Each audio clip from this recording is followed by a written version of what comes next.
Isso, deixa a gente voltar, já estou aqui com duas feras da nossa cultura aracatiense. Um deles é o Marciano Ponciano, né, do Grupo Lua Cheia, e o outro é o Antero Pereira Filho, o Anterinho, né, que tem um livro para ser lançado, mais um, né, agora nesse dia 28, e esse livro também, além do lançamento em si, vai também acontecer uma encenação de uma peça teatral dentro da temática do livro. Quem vai nos contar essa história são os dois, né? Estão aqui nos honrando com a presença. Anterinho, aquele abraço especial. Marciano Ponciano, obrigado por virem até nós para a gente contar um pouco dessa história. Anterinho, muito boa tarde. Boa tarde, Bilal. Boa tarde, os ouvintes da nossa querida TV Sinal, né? É um prazer renovado sempre estar aqui com você, nessa casa que eu tanto prezo e que me acolhe também. Principalmente estar aqui na companhia do meu editor, principal colaborador, a alma de todos os meus livros que eu já escrevi. Ele realmente tem uma contribuição fabulosa, então é um prazer muito grande estar aqui com ele. Isso. Porque ele traz essa qualidade, né, de tudo que a gente fala sobre Aracati. Isso, inclusive, na última sexta-feira eu estava aqui conversando com Márcio Delipitia e também com o Osivan Carnaúba, e eu estava abrindo um parêntese para falar sobre uma pessoa que é um dos grandes responsáveis pela, vamos dizer que o reerguimento do nosso Teatro Francisca Clotilde em Aracati, porque foi a partir dele que começou todo um trabalho para poder chegar ao teatro como ele está hoje, né? Com um sistema de som específico, com um sistema de luz e o teatro funcional, ou seja, atendendo todas as demandas e funcionando o dia todo dia. E a pessoa é o Marciano Ponciano, essa figura aqui do Lua Cheia de Teatro. Marciano, Bilal, primeiro reconhecer todo esse trabalho que você realiza ao longo dos anos. Mas precisa fazer aí uma correção, que assim Anterinho sabe que quando a gente faz um produto desse, né? Antes de ser livro, ele é ideia, né? É uma ideia, é um rascunho, é uma pretensão. Assim também foi o projeto do teatro, né? Então, é uma ação que envolve muitos atores, então de vários segmentos, que possibilitaram olhar para aquele espaço muito mais do que só uma casa de espetáculos. Então, hoje, ao perceber que aquele ambiente ele ajuda a revitalizar o centro histórico de Aracati, como um espaço de encontro da sociedade aracatiense, não só para assistir o teatro, que é a razão de ser primeira daquele espaço, mas para vivenciar situações do cotidiano da sociedade. Então, lá no início, sim, foi muito difícil porque algumas pautas não interessam a todas as pessoas. Mas como é uma cidade muito cultural, a gente conseguiu diversificar esse diálogo, né? Então foi essa diversidade de atores, e aí quando eu falo atores de associações, eu me lembro que na época havia a associação do Coral de Canoa Quebrada, não sei se você vai recordar, que Estrelinha participava desse coral, a recém-fundada instituição de Francisca Clotilde, que era o Solar das Clotildes. Havia diversos segmentos e o Grupo Lua Cheia encampando, né, a bandeira do teatro. A gente teve movimentos muito solitários, né, Antero? Me lembro de uma das reuniões... que participei de umas reuniões muito solitárias. Eu acho que foi Pois é. Eu acho que não tinha mais ninguém, era só o Hélio Santos lá na frente com os bonecos, né? Isso. Aí a gente se reunindo e discutindo o assunto, que a gente ficava assim até sem força, né? Mas a persistência foi fundamental. Uma das personalidades mais importantes, assim, no sentido de ter alavancado mesmo o trabalho, foi a presença do Ministério Público. Isso. Na figura do Dr. Alexandre Alcântara, que foi uma das personalidades assim que trouxe uma contribuição no campo da jurisdição. Então ele criou um elemento jurídico, né? Ele conseguiu dar maturidade àquela ideia, né? Porque de fato foi isso.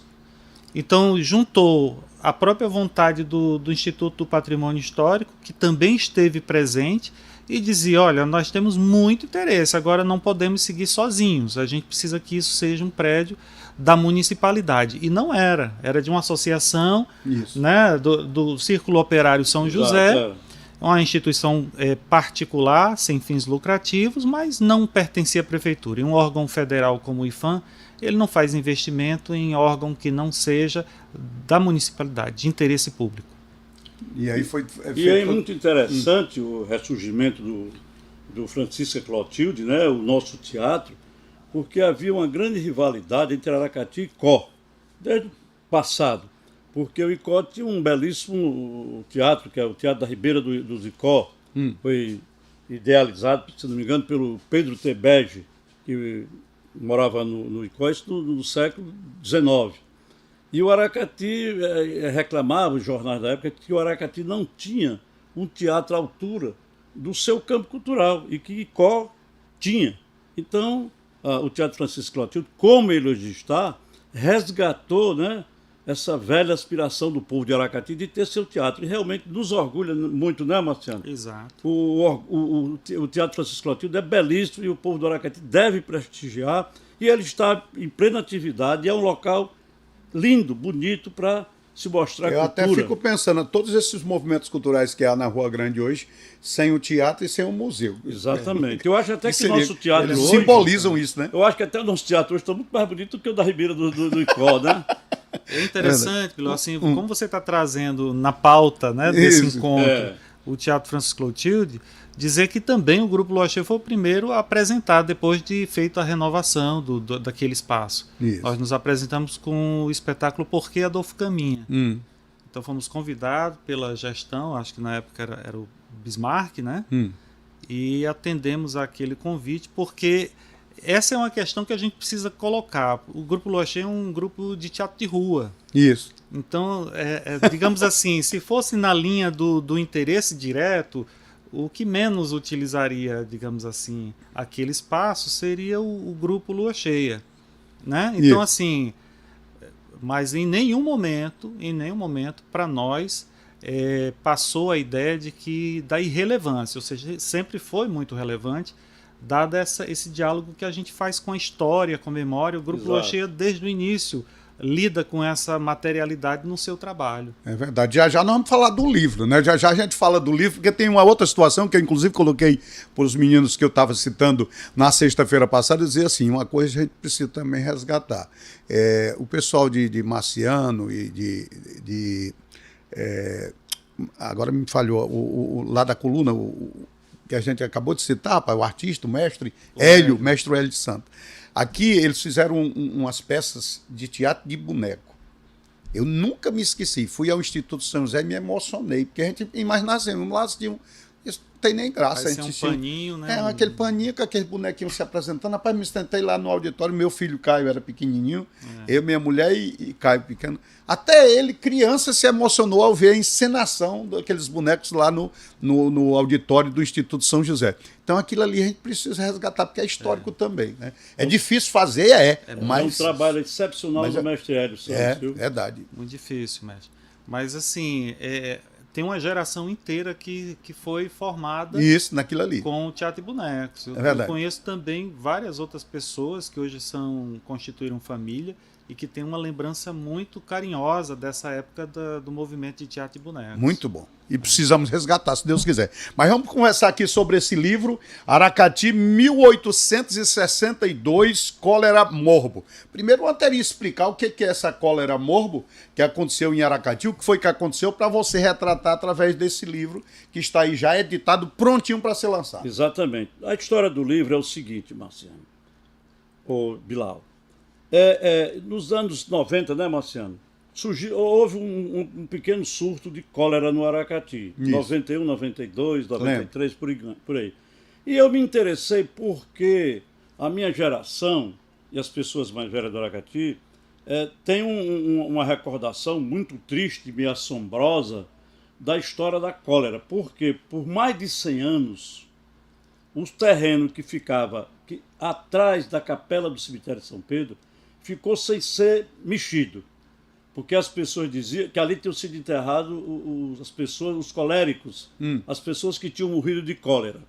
Então aquilo, na época de dia de finados, que as pessoas só iam até a capela, da capela para a entrada do cemitério. Por trás aquele terreno ficou por mais de 100 anos intocável, porque imaginavam-se as pessoas que se você removesse aquele terreno, Podia se contaminar. voltaria a cólera novamente, que isso, claro que não é dessa maneira. Então aquilo, quando surgiu a cólera no Aracati nos anos 90, me chamou a atenção, porque desde menino eu me lembrava dessa história do cólera, por causa desse terreno do cemitério. Mas você não pensou assim, será que mexeram lá no terreno? Não, pois é, mas realmente ficou mais de 100 anos sem ninguém mexer naquele terreno. Isso. Então eu procurei saber, na verdade, o que era essa cólera. E encontrei nos Que jornais... matou muita gente, né? Muita. Morreu, na cidade do Aracati, morreram mais de 600 pessoas, né, Marciano? A gente fazendo uma estatística deu 5% da população. Da população. Morreu naquela época. Você É imaginar... muita coisa. Você imaginar que no Aracati, em 1862, a população da cidade devia ser o quê? 5 mil habitantes? Talvez não tivesse. Quer dizer, morrer num dia 15 pessoas. Você imagina, hoje o Aracati, a cidade de Aracati, deve ter uns 45 mil habitantes ou Ela mais. foi muito parecida assim com a epidemia agora da Covid, né? Por isso que nós voltamos E nessa morrer tanta vacina. gente assim ao mesmo Exatamente. tempo. Então, você imaginar que morrer num dia só da cidade de Aracati, em 1862, 15 pessoas num dia, Se morresse hoje com 80 mil pessoas, Era um morresse absurdo. 15 pessoas, você já ficaria Então- atordoado, né? Você Então imagina eu fui- naquela época 5 mil pessoas para morrer 15 Então uma eu vez. fui pesquisar essa história da cólera e encontrei, né, aqui eu faço uma homenagem, como eu sempre presto, ao meu mestre Abelardo Costa Lima Velho, que resgatou toda a história do Aracati e tinha um livro e tinha um jornal na sua biblioteca, o Aracati de 1862. Foi um achado. Então quando eu encontrei esse jornal, eu comecei a pesquisar e estava lá toda a história da cólera no Aracati em 1862. Olha aí. Então eu comecei a pesquisar. E essa pesquisa ficou. Essa pesquisa deve ter uns 4 ou 5 volumes, né, Marciano? Isso. Datilografado, de cadernos, tal. Era você pesquisando e já Exatamente. anotando E tudo. e imaginando um dia pudesse publicar. Mas ficou. Aí veio a Covid, agora nos anos 2021, 2021, né? 22, Isso. por aí. Então me despertou, que é muito parecido, porque quando a cólera chegou no Aracati, as pessoas também não sabiam como tratar, como se tratar. Morriam porque os médicos que tinham não sabiam como tratar. Conheciam a doença, mas não tinham o conhecimento do tratamento. Como a Covid, quando chegou, as pessoas sabiam que era um vírus, não é isso? Mas não sabia como tratar. Inclusive tem uma história, não sei se isso é do dito popular, se você sabe disso, mas diz que na época um dos tratamentos era colocar um saquinho de pó de café no bolso, para ter cuidado, para não Era contrair de a doença. rapé. Tinha isso? De rapé. Está De no rapé? livro. Está no livro. Tá no contando a livro história. isso aí? Está no livro. Então, quando surgiu a Covid, eu me lembrei da cólera, 2 instantes, muitos momentos muito parecidos. Isso. A cólera, ninguém sabia como se tratar, as pessoas morriam porque não tinham tratamento, não sabiam como se tratar. Covid do mesmo jeito, todos nós ficamos isolados esperando a morte, Isso. porque ninguém sabia como se pegava o Covid. Você saía na rua para comprar o essencial, quando voltava tinha que jogar a roupa para Se lavar. higienizar totalmente. Na época do cólera também, quando morria um cara do cólera, tinha que queimar a roupa, tal. Então eu conversando com o Marciano, disse, Marciano, eu estou com esse trabalho aqui, ele já sabia disso. O que é que você acha? E ele se apaixonou pelo trabalho, como ele realmente se apaixona por tudo que é do Aracati. Verdade. E esse livro, eu simplesmente pesquisei e botei os textos, mas a alma desse livro é de Marciano. Ele foi que organizou, ele é que é meu editor, não só desse, mas de vários livros que a gente já publicou. Marciano é o responsável por esse livro, hoje está aqui da sua mesa de trabalho. Certo. Então é meu coautor. Ele não gosta que eu diga isso não, mas eu tenho que dizer que é verdade. Reconhecido. Tenho que reconhecer. Então esse livro é mais dele até do que meu. Então esse livro, Bilal, conta exatamente o dia a dia dessa doença entre abril de 1862 até junho, quando ela começa a ir embora, certo? Então é uma época muito difícil do Aracati. Nunca ninguém escreveu sobre a cólera. Eu acredito que muitos jovens agora vão escrever sobre a Covid, que vão vivenciar isso, mas sobre a cólera. E, por incrível que pareça, dificilmente alguém mais vai ter acesso ao jornal Aracati, porque esse jornal desapareceu. Quando a biblioteca do Dr. Abelardo terminou, então eu também procurei o jornal, não encontrei. Mas eu tive esse jornal em mão e tive a felicidade, a sorte de conseguir, na época, transcrever todo esse jornal e toda a história da cólera em Aracati em 1862 está aqui nesse livro, inclusive os tratamentos, que são coisas incríveis, você não vai acreditar, né? Bem Super curiosa, porque um dos sintomas do cólera é o resfriamento total do corpo. Chega a certo momento que você está tão ruim que as pessoas pensam que você morreu. É tanto que existe um fato que eu falo aí no livro, de que as pessoas, como não tinha médico suficiente para atender os doentes de cólera, as famílias e a igreja era muito forte na época, né? Então as famílias, quando não tinham médico, levavam os doentes para o patamar da matriz, só para receber a distribuição, porque ele já estava quase morto.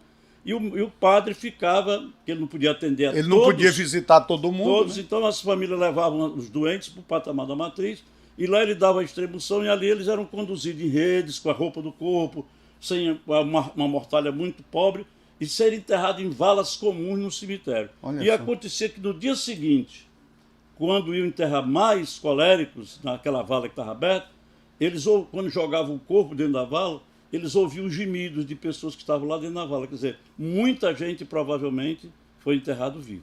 Olha só que Então, é um pouco... Tudo isso está nesse livro. Tudo está nesse livro. Então, um pouco da história do Aracati, e é uma coisa inédita porque nunca foi escrito nada sobre Para a gente tomar conhecimento. Ô Marciano, e o trabalho realizado para a edição do livro e também o que vocês preparam para a programação do dia do lançamento? Isso é muito interessante. Antero falando, eu me lembrando dos materiais, né? Sim. Porque, por exemplo, eu tive acesso a um material datilografado. Aí já começa, porque é curioso para essa juventude que conhece a máquina de datilografia como item de museu. Isso. Mas era a tecnologia disponível. Com certeza. Para essa época. Então imagine... Já não se escrevia mais à mão, era tudo na datilografia. Datilografia. Datilografia. E eu tive alguma dificuldade em relação a esse material, porque havia indicativo de que existia uma matéria anterior àquela. Porque o Antero fez os recortes, né? Sim. Então ele garimpou, fez o que a gente chama de curadoria. Ele olhou para aquele material, não, isso é relevante, isso é muito interessante para mostrar. Exato. Né? Que na crônica jornalística do Aracati, que era um jornal publicado toda semana, né? Um hebdomadário, constava ali esse relato. Então, sim, a crônica geralmente abordava um assunto que era de ordem política, outra de ordem religiosa, outra de ordem estrutural. Então é curioso que nesse trabalho que o Antero fez, a gente consegue entender como a imprensa daquele período conseguia perceber, né, o Aracati. E a gente está, digamos assim, redescobrindo muito do que foi esse período na cidade de Aracati a partir da crônica jornalística. E aí eu disse assim, Antero, eu preciso entender a organização desse material, porque é importante para a questão das fontes, né? Sim. De organizar as fontes, porque outras pessoas, havendo interesse, podem fazer uma nova abordagem, uma abordagem diferente ou um recorte diferente do que você selecionou. Para fundamentar cada... Para fazer uma abordagem totalmente nova, né, sobre o assunto. E esse quem sabe, né, semelhante à obra que foi feita anterior a essa, que era o Aracati Era Assim, o que Antero entregou para quem se interessa por esse tipo de leitura foi o que havia de mais relevante, de mais significativo da pesquisa que ele faz. Isso. Né? Então Antero disse assim, não, tem um caderno de matéria, né, com espiral de arame, e que eu pagava uma pessoa para ir lá na biblioteca do Abelardo Velho, essa pessoa acionava a coleção do jornal Aracati encadernado e de próprio punho ia transcrevendo. Exato. Aí colocava o cabeçalho, a data da publicação, a página em que esse livro estava, em que esse trecho estava colocado, e disse assim, pronto, era isso que eu queria. Porque isso é que dá crédito ao que está escrito, né? Então não foi possível. Não é falácia só alguma coisa que alguém contou porque ouviu falar, né? E o que é mais importante, Bilal, porque era assim que a gente fazia, não sei se você recorda, quando a gente ia para uma biblioteca, não existia Wikipédia, não existia inteligência artificial, a gente ia para a biblioteca, pegava lá uma enciclopédia e transcrevia tudo aquilo para o caderno. Caneta e caderno. Caneta e caderno.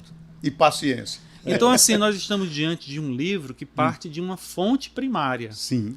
Ou seja, esse jornal que é raríssimo, e a gente, olha, que a gente procurou.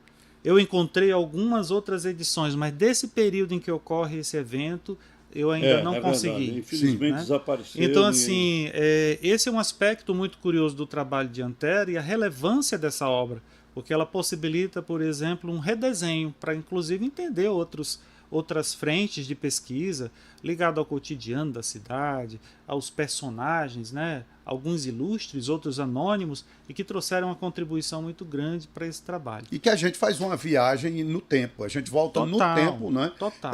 Dentro desse Eu livro, queria né? só falar uma parte, por exemplo, Sim. aqui, Antero conseguiu um documento que é o prontuário de uma enfermaria. Sim. Excelente, exatamente. Então, nesse prontuário, quando eu li pela primeira vez, meu Deus, que coisa chata é ler tabela. E era lendo tabela, eu de noite lendo aquele material, eu disse assim, cara, ninguém vai se interessar por isso. Não é possível isso aqui. E aí mas mesmo assim, vamos lá. Aí eu comecei a digitar a tabela, né? E era informação demais, assim, Regina, pega esse material e vai dizendo. João morava lá em Funca. João trabalha em tal, tem tal função, o estado civil de João, Exato. a profissão do João, quantas vezes entrou na portaria, na enfermaria e se ele morreu, ou se ele sobreviveu. E aí a gente ia dizendo isso, olha, daqui a pouco isso virou uma diversão, assim, no sentido do interesse. Então eu comecei a perceber... Você vai criando uma peça, né? Eu comecei a perceber, Bilal, que em determinadas circunstâncias, por conta de morar em tal lugar, ou de ter um perfil socioeconômico, essa pessoa poderia falecer. Sim. Então eu comecei a prever a informação. E eu disse assim, bom, esse material pode virar um texto. O Antero precisa olhar para essa tabela e gerar um texto. Então um dos textos mais interessantes do livro, ele resulta dessa tabela. Sim. Exato, que é apenas dados, né? Estatística pura.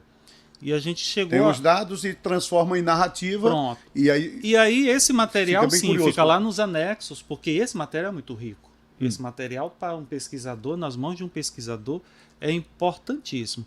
E o outro é aquele dos falecimentos, né? Dos óbitos. Então, tem uma série de informações muito interessantes. É tanto assunto, Bilal, que assim eu falava para ele, Antero, o nome das pessoas é muito curioso. Geralmente os nomes estão vinculados a um santo, né? É Antônio, é Assunção. Então, sempre ligado a isso, a força da Igreja Católica, né? Outros que só tinham um nome, não tinha sobrenome. Então, são aspectos que na mão de um pesquisador dedicado a uma abordagem diferenciada vai ser maravilhoso. E esse sempre foi o propósito, né, Antero? Exato. É muito o que o Marcelo está dizendo.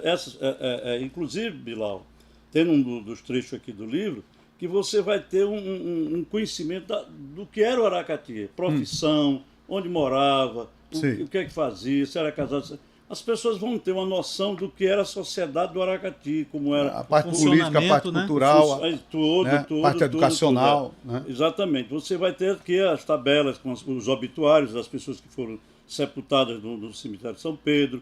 Você vai ter aqui a estatística do ano de 1862, profissão, tudo isso. Então, é um livro histórico. É um livro histórico. Realmente vai se tornar, para quem tem interesse, um livro de pesquisa, né, Marciano? Sim. E você pode fazer uma análise, principalmente o pessoal da sociologia, o pessoal que gosta mais da parte social, ver como era que morava ou que vivia a população do Aracati em 1862 e fazer até uma comparação com hoje. Você está entendendo? Isso.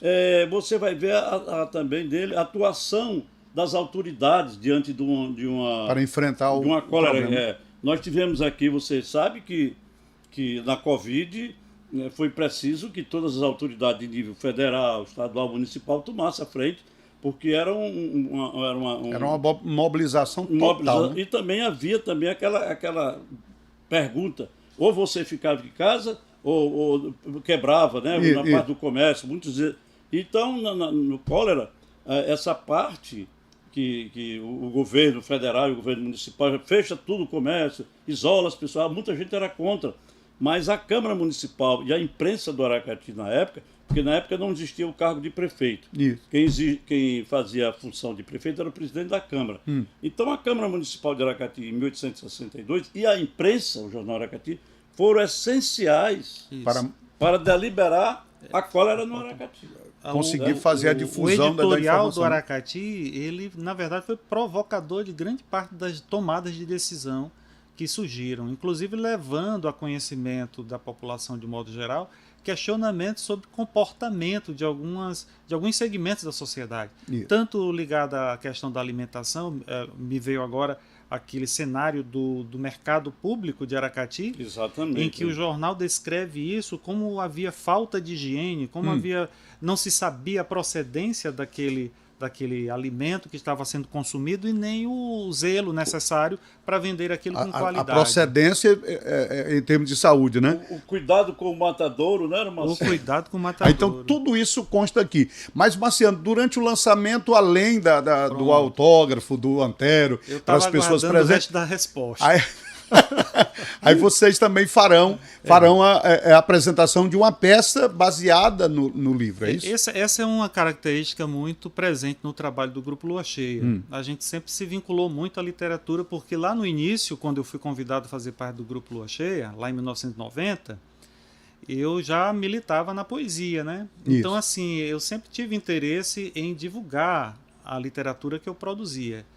E fazer um livro é algo muito... Hoje ainda é muito caro. Verdade.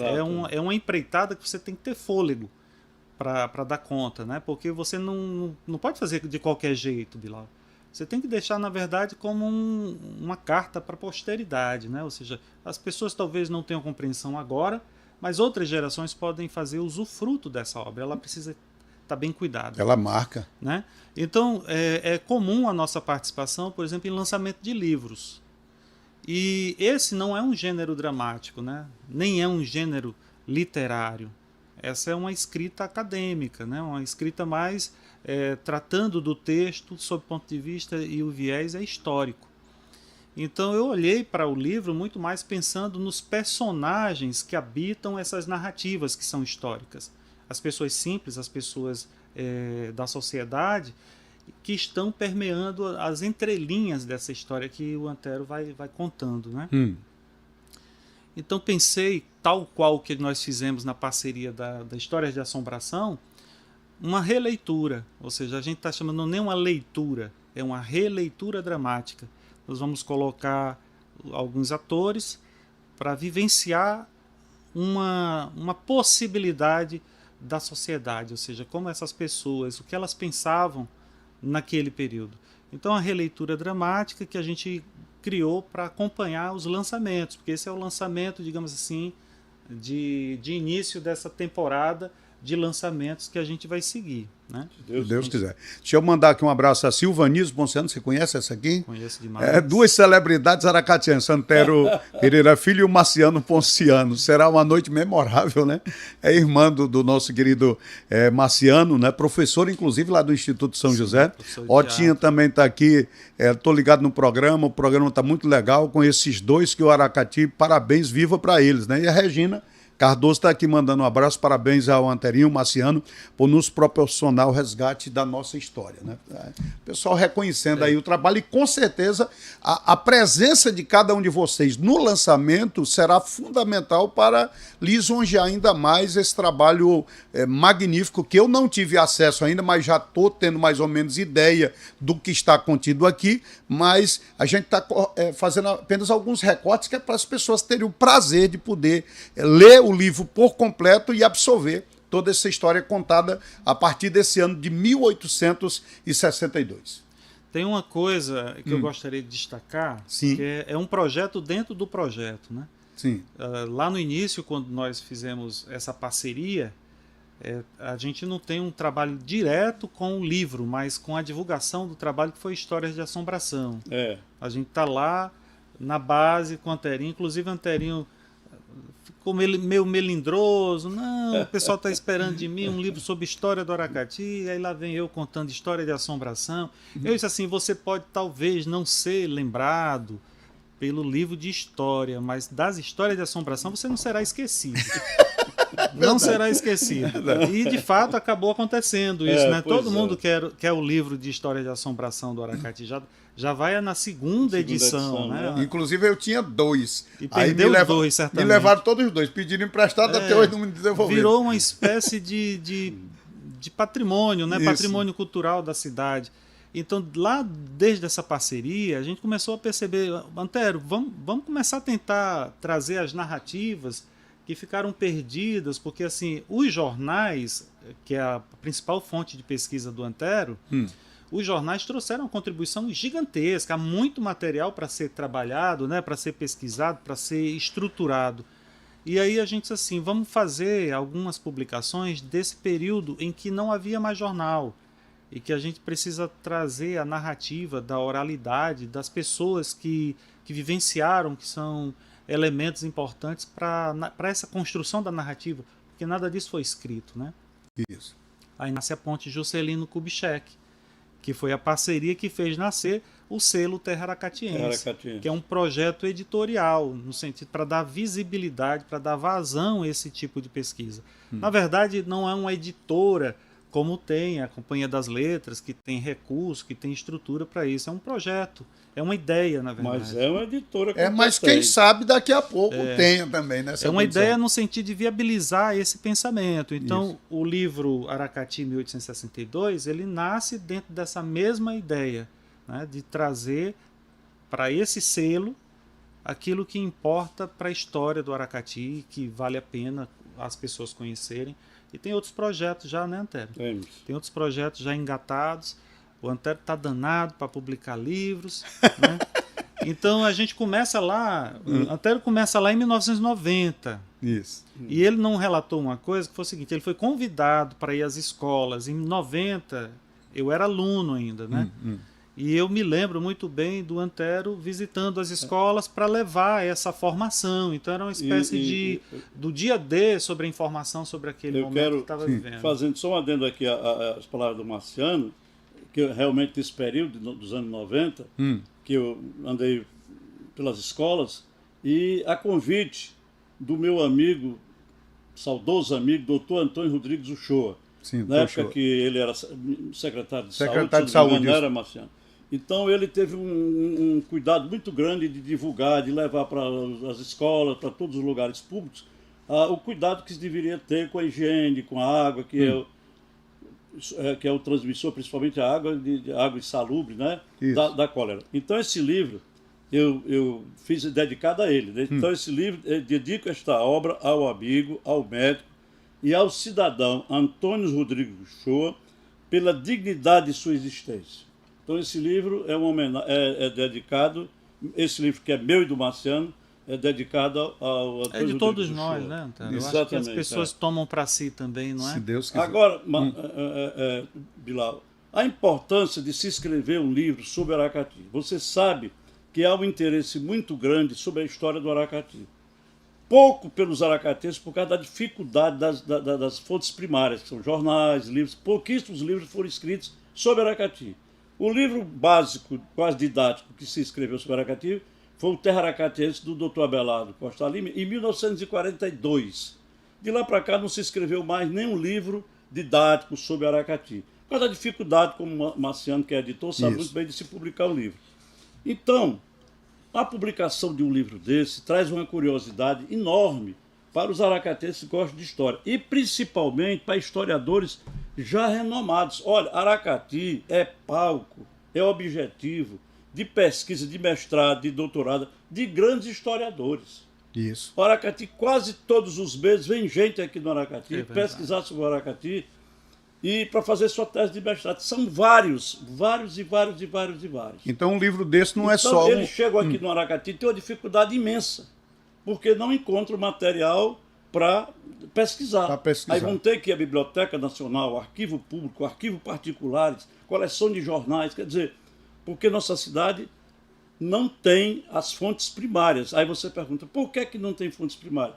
Os jornais antigos foram todos, eu acho que foram todos acabados, né? Por causa das enchentes, porque as famílias não gostam de papel velho, porque não têm interesse, que são, para mim, é o maior interesse. Os jornais são minha fonte primária de pesquisa, porque porque é onde está o cotidiano no dia a dia. Verdade. Então, o Aracati precisa que outros aracatienses, tem rapaz aí que escreve muito bem, que comecem a pesquisar sobre o Aracati, escrevam sobre o Aracati, para que isso não se perca, porque daqui a pouco você não vai ter... Não tem a história para... Não tem história. E Aracati é tão festejado. Eu sempre digo que nós temos aqui um prédio que talvez seja um dos prédios mais importantes para a história do Ceará, que é o prédio que pertenceu ao professor Regis. Isso. Certo? Naquele prédio funcionou os últimos dias da famosa Confederação do Equador, que agora, no ano passado, fez 200 anos. Tristão Gonçalves, o maior líder revolucionário do estado do Ceará, esteve no Aracati durante 4 dias e aqui montou o seu quartel-general, a capital da República do Equador. Ali, naquele sobrado, ele se estabeleceu ali com suas tropas, passou durante 4 dias ali, dali ele saiu para morrer, lá onde hoje é o sul de Castanhão, que era uma cidade de Jaguaribara. Então é preciso que se escreva, isso, que se pesquise. E esse livro realmente tem muita coisa interessante. Porque é um livro que torna-se um documento. Documento não só sobre a cólera, mas sobre a vida do aracatiense, sobre o cotidiano da cidade, a política. Como a cidade estava organizada. Como a cidade estava organizada. E uma coisa curiosa, os tratamentos, né? De você o corpo totalmente frio, e as pessoas não sabiam como aquecer aquele corpo, ele estava morrendo, né? de câimbras, de vômitos e diarreia. Então as pessoas davam chá de pimenta malagueta. Nossa Senhora. Pegavam tijolos, esquentavam tijolos no fogão e colocavam ao lado do corpo, para aquele corpo ficasse aquecido. Ou então davam uma surra de urtiga. Pelo amor de Deus. Para que então, aquele corpo voltasse a ter calor, que era uma das maneiras como eles imaginavam que a pessoa pudesse... Então está tudo aqui nesse livro, que será lançado no próximo dia 28. Eu quero agradecer a presença do Anterinho e também do Marciano Ponciano. Voltem mais e dia 28 a gente vai estar lá, inclusive, para prestigiar esse momento. No Francisco e Clotilde, a partir das 20 horas, né, Marciano? 20 horas. Só destacar também que o cemitério de Aracati, a gente fez uma visita ao cemitério para fazer um registro de alguns ambientes, alguns espaços que ainda são remanescentes desse período áureo, né? Exato. Que é uma descrição por imagens em que é possível perceber, por exemplo, como esse ambiente é um lugar de histórias e que a gente precisa garantir que ele não desapareça. Isso. Porque como tem sido ocupado o cemitério de Aracati, remete a preocupações, né? A gente fica assustado com a maneira como está organizado ou como está desorganizado. Isso. Porque existem muitos indicativos ali da história do Aracati que são relevantes para a compreensão da história. Sim. E muito obrigado, Bilal, pela oportunidade.